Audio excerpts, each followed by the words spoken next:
Men are who fall in love.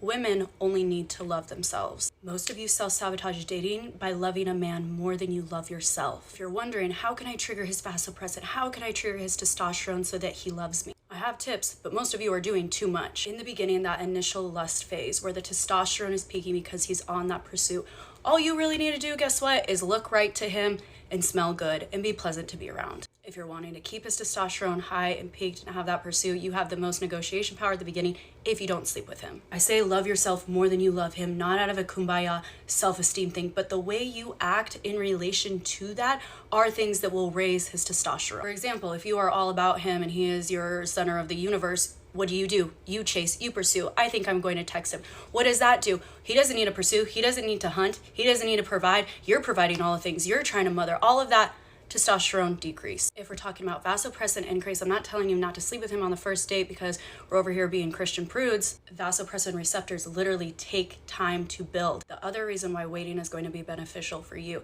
is because men do release oxytocin after sex. It's in a much smaller amount than women, but their testosterone is highest in the beginning and testosterone receptors block that oxytocin. However, after he commits and is dating someone for a while, they have studied in men's testosterone is naturally lower, letting him feel that oxytocin, letting him bond with you. The other thing you guys are getting wrong in my comments is you were saying, oh, just stress him out because that will release testosterone and vasopressin. Over a long term, not beneficial. Where you guys are getting this is because yes, when there is a problem and men solve it, then they get that dopamine release and vasopressin release. However, science has shown when men are in chronic stress, that is with the woman who's always complaining, why can't you do this for me? Why can't you give me flowers? Why can't we go on more dates? Complain.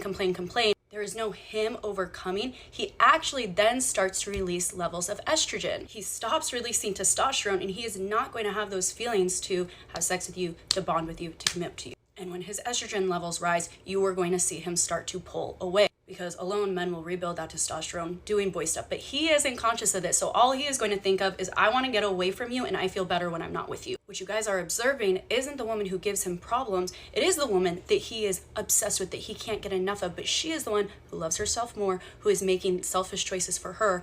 And because of that, she has boundaries. She has her own life. She's not mothering him. That triggers his masculinity and makes him want to pursue.